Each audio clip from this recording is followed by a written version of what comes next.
morning mga fitness. So today is Tuesday.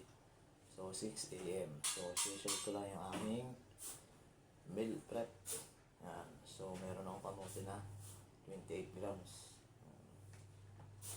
So 28 grams na carbs. Yan. So yung carbs is ito yung energy. Yung carbohydrates. Then 12 grams na protein. So, 12 grams. So, ang protein intake ko is nasa 110 grams ng protein. So, ulam pa yan sa protein intake ko. Then, meron akong 24 grams na whey. So, 24 grams. So, meron na ako na 12 grams na protein sa itlog. Ito naman is 24 grams ng whey. So, tawag dito is Equic Protein Rich Chocolate. So, meron na siyang BCAA per serving. So, yung calories niya is 110. So, nandito yung nutrition packs niya mga fitness. So, babasahin nyo lang dito. So, yung calories niya is 110. Yung total fat niya is 0.5. Yung total carbohydrates niya is 2 grams. So, yung protein niya is 24 grams. So, mataas yung protein niya mga fitness. Then, meron siyang calcium na 140. And then, potassium yun. Ito. So, ang pag-take dito mga fitness is serving size 1 scoop. So, nandito rin sa likod yung paglagay ng powder tsaka yung gatas, then o ilan yung tubig yan. So, nandito babasahin nyo rin itong tatlong to mga fitness. So, ito mga fitness is hindi siya galing dito. So, ito is galing pa sa ibang bansa. Made in USA. Made in USA yung tatak ng mga fitness. So,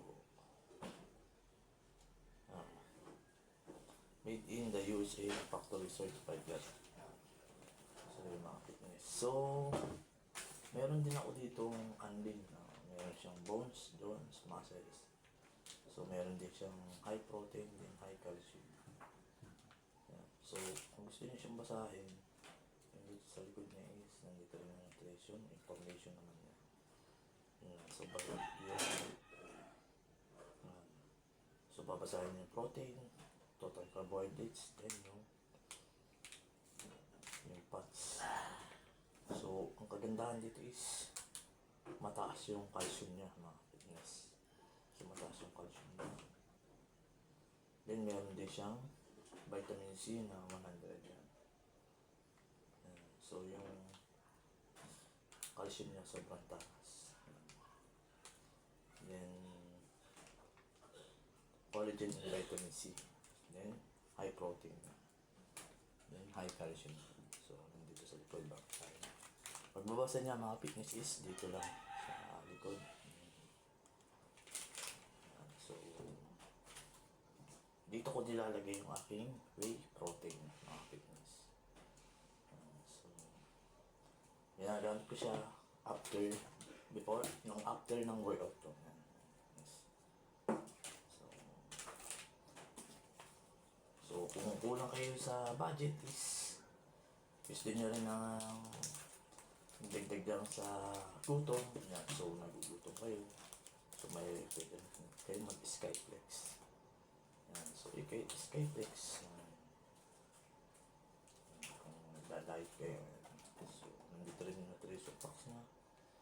Then, yung protein, fats, carbohydrates. Yan. Yung tatlong yun is, which is macros, nutrients. Fitness. So, ito yung aking breakfast. So, wala pa dito yung aking lunch, snacks, tsaka dinner, mga fitness. So, breakfast pa lang ito. So, hindi Hindi ako ngayon nagtatrack ng aking calories. Hindi ako ngayon nakatimbang ng aking maintenance calories. So, ang weight ko kasi is yung magpalaki muna. Then, pag nagpa-size ako, then cutting na.